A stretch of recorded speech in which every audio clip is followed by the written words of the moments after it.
Prokinetic drugs, तो नाम से क्लियर है, प्रोकाइनेटिक, प्रो मतलब जो सपोर्ट करे या प्रमोट करे, और काइनेटिक मतलब मोटिलिटी या मोशन।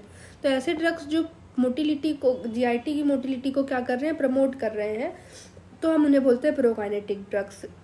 तो टेक्निकल लैंग्वेज में डेफिनेशन क्या कहेंगे हम, कि ऐसे ड्रग्स जो प्रमोट करते हैं गैस्ट्रो इंटेस्टाइनल ट्रांजिट। अब ये क्या होता है गैस्ट्रो इंटेस्टाइनल ट्रांजिट, मतलब कि वो स्पीड जिससे फूड ट्रेवल करता है जीआईटी में, ठीक है, तो हम बोलते हैं गैस्ट्रो इंटेस्टाइनल ट्रांजिट। अब जैसे कि आपका इंटेस्टाइन है, तो इसमें जो फूड ट्रेवल कर रहा है, वो ट्रेवल करने में जो टाइम लगा उसे हम बोल रहे हैं क्या, ट्रांजिट टाइम, ठीक है। तो हमारे जो प्रोकाइनेटिक ड्रग हैं वो क्या कर रहे हैं, उस टाइम को डिक्रीज कर रहे हैं, मतलब वो प्रमोट कर रहे हैं गैस्ट्रो इंटेस्टाइनल ट्रांजिट, मतलब स्पीड को बढ़ा रहे हैं, जिसके कारण वो टाइम क्या हो रहा है, डिक्रीज हो रहा है।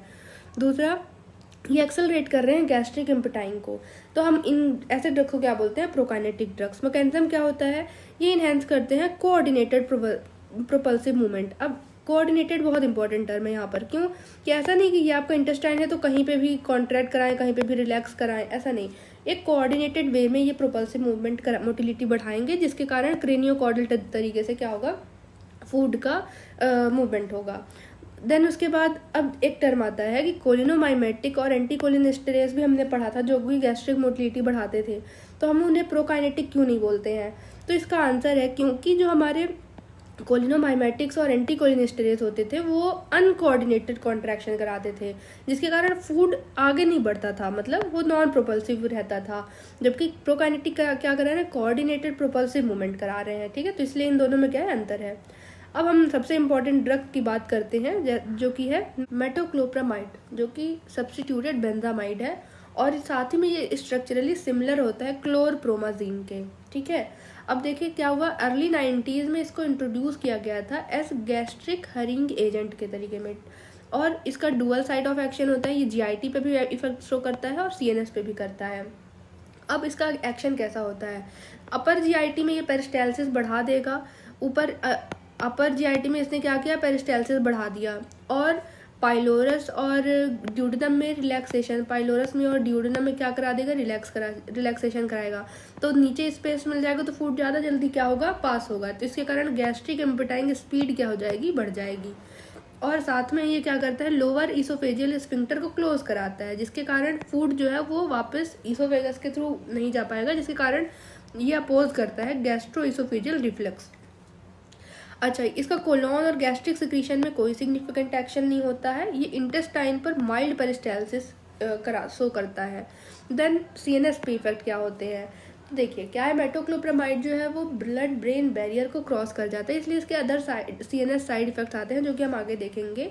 और साथ में ये सीटीजेड को क्या करता है, इस ब्लॉक करता है।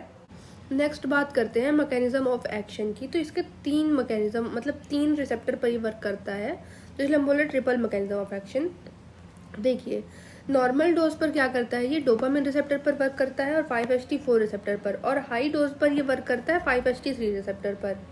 तो नॉर्मल डोज पर क्या होता है, देखिए नॉर्मली डोपामिन क्या करता है कि ये एक इनहिबिटरी ट्रांसमीटर है, और ये जीआईटी पर क्या करता है, उसकी एम्पटिंग को डिले करा देता है। जब नोजिया हो रहा होता है तो लोअर इसोफेजियल स्फिंक्टर को ओपन कर देता है, तो वॉमिटिंग हो जाती है। तो इस तरह से डोपामिन जो है वो एक इनहिबिटरी ट्रांसमीटर है जीआईटी के लिए। अब मेटोक्लोप्रामाइड का भी हमने देखा वो क्या करता है कि ब्लॉक करता है D2 रिसेप्टर को, ठीक है। अब D2 रिसेप्टर ब्लॉक हो गया तो डोपामिन अपना वर्क नहीं कर पाएगा, और डोपामिन वर्क नहीं कर पाएगा तो गैस्ट्रिक एम्पेटाइंग जो डिले हो रही थी अब वो फास्ट हो जाएगी।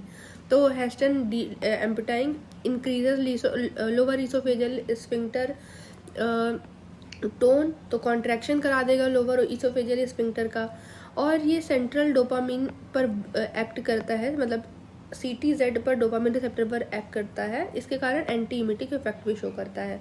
तो जीआईटी पे भी वर्क करके अपना काम कर रहा है कि एम्पेटिंग को फास्ट कर रहा है, और लोअर इसोफेजियल स्फिंक्टर को कॉन्ट्रैक्ट करा रहा है, तो इसके कारण वॉमिटिंग नहीं हो पाएगी। और दूसरा ये CTZ पर वर्क कर रहा है, वहाँ D2 रिसेप्टर ब्लॉक कर रहा है, जिसके कारण एंटी इमिटिक इफेक्ट आ रहा है। तो इस तरीके से हमारा मेटोक्लोप्रामाइड क्या कर रहा है, D2 का एंटागोनिज्म कर रहा है। डन। देन आते हैं 5-HT4 रिसेप्टर पर। तो 5-HT4 रिसेप्टर पर ये क्या करता है कि एक्टिवेट करता है 5-HT4 रिसेप्टर को प्राइमरी एफरेंट न्यूरॉन पर, और फिर ये एक्टिवेट करते हैं एक्साइटेटरी इंटरन्यूरॉन को और ये ACH रिलीज होता है। आपको नहीं समझ में आया होगा, डायग्राम पे देखते हैं। देखिए ये हमारा GIT का ऊपर ल्यूमेन है, ये इसका एपिथीलियम, सब म्यूकोसा, ठीक है, फिर माइंट्रिक प्लेक्सस, वो हम ये आपको बेसिक बातें पता होंगी।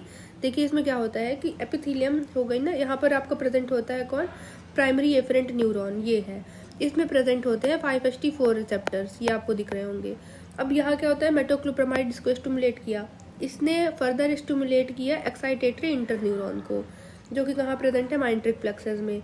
यहाँ पर इसने रिलीज किया ACH, यहाँ पर रिलीज हुआ, इस ACH ने एक्साइटेट किया एक्साइटेटरी माइंट्रिक मोटर न्यूरॉन को, इस मोटर न्यूरॉन ने स्मूथ मसल पे रिलीज किया ACH, और इस ACH ने क्या कराया, मसल का कॉन्ट्रैक्शन कराया। तो इस तरीके से ये वर्क करता है कौन, मेटोक्लोप्रामाइड। तो यही चीज़ यहाँ आपके KDT में लिखी हुई है, वो डायग्रामेटिकली हमने देख लिया। तो ये क्या कर रहा है, 5 मेटोक्लोप्रामाइड इसका एगोनिज्म कर रहा है, मतलब इस सेरोटोनिन के एक्शन को और इंक्रीज कर दे रहा है, जिसके कारण हमारा जो इंटेस्टाइन है उसका कॉन्ट्रैक्शन और ज़्यादा बढ़ जाएगा। अब हाई डोज अगर हमने दिया है मेटोक्लोप्रामाइड को का, तो ये 5HT3 रिसेप्टर को क्या कर देता है, ब्लॉक कर देता है।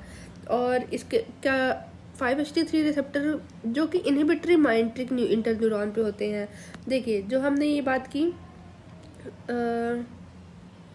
हाँ, ये जो हमने बात करी यहाँ पर एक्साइटेटरी इंटरन्यूरॉन, इसी तरह से और होते हैं जो कि इनहिबिटरी इंटरन्यूरॉन होते हैं, उन पर प्रेजेंट होता है कौन, 5HT3 रिसेप्टर। तो हमारा जो क्या नाम है, मेटोक्लोप्रामाइड है, वो इसको ब्लॉक कर रहा है, ठीक है, पहला काम। और दूसरा ये CTZ पर भी ब्लॉक कर रहा है 5HT3 रिसेप्टर को। तो इस तरीके से ये कब काम करता है, हाई डोज पर केवल। इसके अलावा सिग्निफिकेंट होता है mainly for chemotherapy induced nausea and vomiting. Pharmacokinetics and interaction, तो सबसे पहले इसका ओरल एब्जॉर्प्शन रैपिड होता है, ये ब्रेन में एंटर कर जाता है, प्लेसेंटा को क्रॉस कर लेता है और एक्सक्रीट होता है ब्रेस्ट मिल्क में। देन मेटाबॉलिज्म और एक्सक्रीशन, तो ये लीवर में कॉन्जुगेट होता है पार्शियली और एक्सक्रीट होता है यूरिन में विदिन 24 आवर। हाफ लाइफ की बात करें तो 3 से 6 आवर होती है। और ओरल अगर रूट के थ्रू लिया है तो 60 मिनट लगेगा ऑनसेट ऑफ एक्शन में, IM के थ्रू 10 मिनट और IB के थ्रू 2 मिनट। ड्रग इंटरेक्शन की बात करें तो ये अल्टर करता है rate of absorption of aspirin, diazepam और डिजॉक्सिन, बिकॉज ये क्या करता था, गैस्ट्रिक हरिंग करा रहा था, इस कारण से इनका एब्जॉर्प्शन क्या हो जाएगा, डिक्रीज हो जाएगा। लीवोडोपा के इंटरेक्शन में बात करें तो ये एबोलिश करता है लीवोडोपा की इफिशियंसी, क्योंकि ये भी क्या कर रहा था, डोपामाइन के रिसेप्टर को बेसल गैंग्लिया पे ब्लॉक कर रहा था, तो लीवोडोपा का एक्शन या उसकी इफिशियंसी थोड़ा क्या हो जाएगी, कम हो जाएगी। अब बात करते हैं एडवर्स इफेक्ट और उससे लॉजिक क्या लिंक्ड है। तो देखिए ये क्या कॉज कराता है, सिडेशन, डिजीनेस, क्योंकि सेंट्रल CNS में पेनिट्रेट हो जाता है, इस कारण से इसके CNS साइड इफेक्ट आएंगे।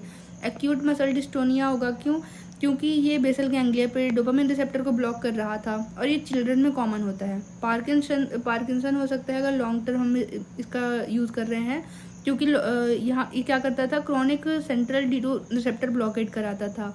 गैलेक्टोरिया और गायनेकोमेस्टिया हो सकता है, या क्योंकि हाइपर प्रोलैक्टिनेमिया हो रहा है। हमें पता है कि डोपामिन क्या करता है, नॉर्मली प्रोलैक्टिन का इनहिबिशन करता है, लेकिन इस ड्रग के कारण क्या हो रहा है, डोपामिन का इस रिसेप्टर ब्लॉक हो रहा है, मतलब डोपामिनर्जिक इनहिबिशन हो रहा है, तो प्रोलैक्टिन क्या हो जाएगा, इंक्रीज हो जाएगा, तो हाइपर प्रोलैक्टिनेमिया होगा और इसके कारण ये साइड इफेक्ट आएगा। प्रेगनेंसी में सेफ होता है, इसका कोई ऐसा हार्मफुल इफेक्ट अभी तक नहीं पता चला है। इन्फेंट में अगर ब्रेस्ट मिल्क के थ्रू मेटोक्लोप्रामाइड आ गया है तो वो क्या कॉज कराएगा, लूज मोशन, डिस्टोनिया और मायोक्लोनस कॉज कराएगा। क्लिनिकल यूजेस की बात करते हैं तो एंटी इमिटिक इफेक्ट शो करता है, इसलिए हम इसको इफेक्टिव होता है पोस्ट ऑपरेटिव वॉमिटिंग के लिए, ड्रग इंड्यूस्ड वॉमिटिंग के लिए, disease associated like migraine associated vomiting के लिए, रेडिएशन वॉमिटिंग के लिए, लेकिन लेस इफेक्टिव होता है मोशन सिकनेस पे। Then chemotherapy induced nausea vomiting के प्रोफाइलेक्सिस के लिए हम यूज़ कर सकते हैं इसका, लाइक सिस्प्लेटिन जो कि हेमेटोजेनिक ड्रग होता है, कीमोथेरेपी में यूज़ होता है, इसके लिए इससे जो नोजिया वॉमिटिंग होती है उसके लिए हम मेटोक्लोप्रामाइड यूज़ कर सकते हैं। और अगर हमने इसको डेक्सामेथासोन के साथ दे दिया तो इसकी इफिशियंसी क्या हो जाएगी, ऑगमेंट हो जाएगी, बढ़ जाएगी। तो ये हो गया। Then emergency general anaesthesia given if patient has eaten food recently to clear stomach content, ठीक है। और अब नेक्स्ट बात करते हैं गैस्ट्रिक स्टेसिस से रिलीफ, मतलब देखिए, डायबिटीज़ में क्या होता है, वेगस नर्व डैमेज हो जाती है, तो इसके कारण क्या हो जाता है, गैस्ट्रिक पैरालिसिस जिसे हम बोलते हैं गैस्ट्रोपैरासिस, जिसके कारण, क्योंकि वेगस नर्व भी तो मोस्ट इम्पॉर्टेंट होती है गैस्ट्रिक मोटिलिटी के लिए।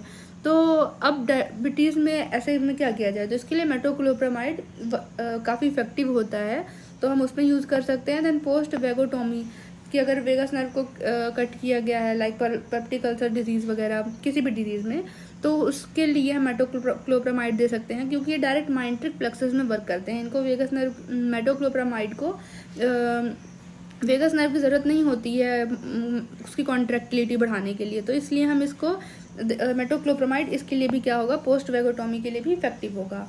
देन GERD और डिस्पेप्सिया में दे सकते हैं। इसका हमने अभी आपको ऑलरेडी बता ही दिया है कि लोअर इसोफेजियल स्फिंक्टर टोन को ये बढ़ा रहा है, जिसके कारण ये GERD को इनहिबिट करेगा, और डिस्पेप्सिया में भी हम इसको दे सकते हैं। तो this is all about metoclopramide, that is prokinetic drug.